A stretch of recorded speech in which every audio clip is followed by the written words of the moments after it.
so very much in the afternoon. It is an honor to present to the AFL-CIO. Thank you for the opportunity to educate you on some of the changes in the voting laws. I know that some of you have heard them before, but you need to hear them over and over and over again.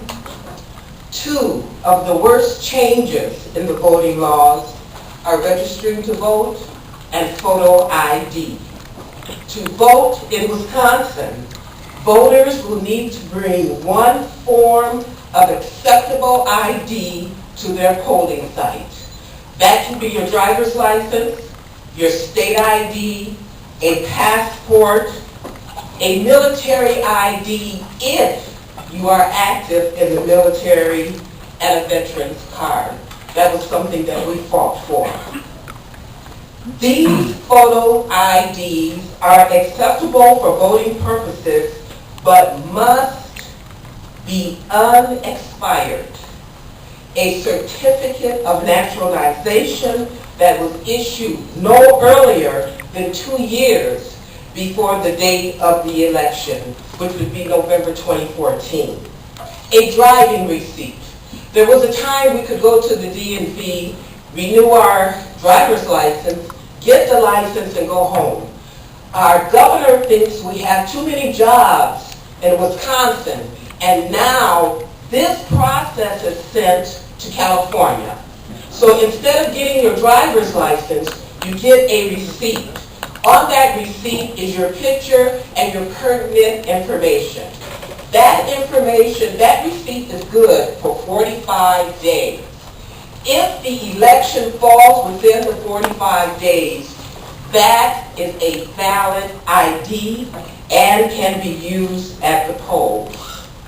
A photo identification card issued by a Wisconsin accredited university or college that contains date of issuance, signature of the student, and an expiration date no later than 2 years after the date of the issuance.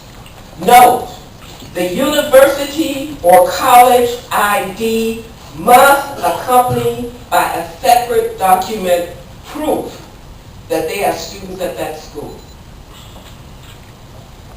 These photo IDs are acceptable for voting purposes whether it's expired or unexpired. An identification card issued by a federally recognized Indian tribe in the state of Wisconsin, not Minnesota, not Illinois, in Wisconsin. There are exceptions to the photo ID. If you are a confidential elector, such as a victim of domestic abuse, sexual violence, or stalking, who has submitted a substantial election of voting voters confidential form, you have to submit that form in order not to have a picture on your ID when you go to vote. Many religions do not believe in putting a picture or taking pictures. And if you're part of that group, you will have an ID without your picture on it. And the poll worker has to accept it. The poll worker is not to challenge that. Photo ID is not required for a permanent absentee voter.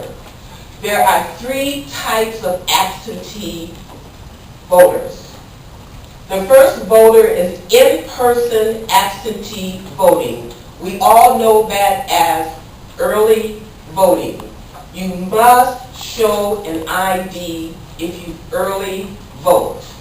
The second type of absentee voting is temporary absentee voting. I will be out of town for November 8th. I request an absentee ballot. I must send in a picture with that form in order to receive an absentee ballot. The third and final absentee ballot is a permanent absentee ballot. You do not need to send a picture with this absentee ballot. You do not need to send a picture with a permanent absentee ballot. These are people who are confined. They don't know if they're going to be able to move around from day to day. You don't have to be old. You can be 20 years old with lupus. You can get a permanent absentee ballot. You must use that ballot for every election, because if you don't, they won't send you another absentee ballot and you have to reapply. There are some important things you should know. There is no such thing as a Wisconsin voter ID card. This term was used to confuse you. There's no such thing as a Wisconsin voter ID card. When you go to the polls to vote, they ask for your photo. They do not ask for a voter ID card. The address on your ID does not have to be current. Do not let the poll worker intimidate you. When you walk into the poll to vote, you will give your name and your address. My name is Anita Johnson. I live on blah, blah, blah, blah, blah. I'm a registered voter. My name is on the polling list. They will check that off. So I have told them my name. Then they want to see my ID. They look at your face and your name. If your name is Robert and Bob is on your ID, they have to accept it. If your name is Susan and Sue is on the ID, they have to accept it. If my hair is straight and instead of a natural on my ID, they have to accept it. Do not let the poll worker intimidate you about your ID. You should reasonably look like the picture on the ID. So, with these changes, you would think it would be easy to get an ID at the DMV. Is that true? No. Is it true? No. There you go.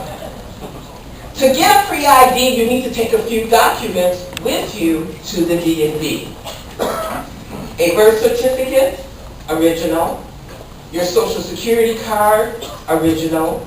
And proof of residence. I advocated for Dennis Hatton for 6 months in helping him to get an ID. Dennis was a homeless vet who had moved from Chicago to Milwaukee. And I did a presentation at the Vets Homeless Shelter, and he told me he needed help getting an ID. And this is what I do. And I must say that Vote Riders has partnered with Citizen Action. Vote Riders, their job is to help people to get an ID. They're the only group that's doing that. And since this is what they do, it folded right into what I was doing, so now I am helping them out here. So Dennis didn't have an ID, and I went to the DMV with him. He gave them his social security card and his proof of residence. He said, I don't have a birth certificate. There is a petition process that many of us do not know about at the DMV. And if you don't ask for it, they don't tell you. And so I said to the clerk, can you petition Dennis's birth date and his birth location? And they said yes. This is a process that should take 7 days. We waited 30 days.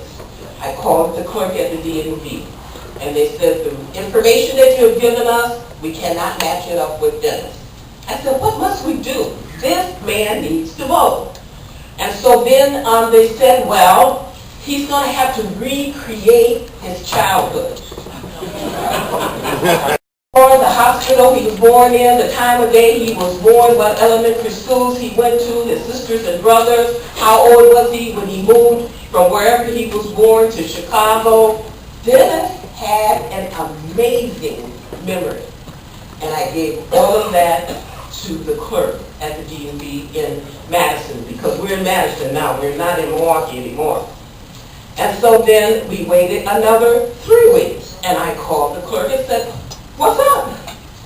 And he said, "Well, I think I found something about Dennis, but the name is misspelled on the birth certificate." And I was like, "Really?" And I called Dennis and I said, "Dennis, is your name the same on your birth certificate as it is on your Chicago ID?" He was like, "No." "Oh yeah." I was like, "Oh yeah, what?" He said, "Well, a French midwife delivered me. And instead of putting Dennis on the birth certificate, she put the name." I was like, "Oh, well, this is something that I needed to know."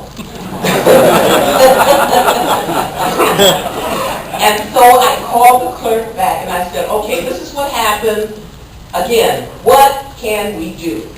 So he, after much prodding, he would finally check Dennis' original application for a Social Security card. And on that application, it said the name. So we were able to get a ID for Dennis. But this is why it's so important that you have the correct information, that the right person goes with you to the DMV, because they can screw up the whole process and you'll never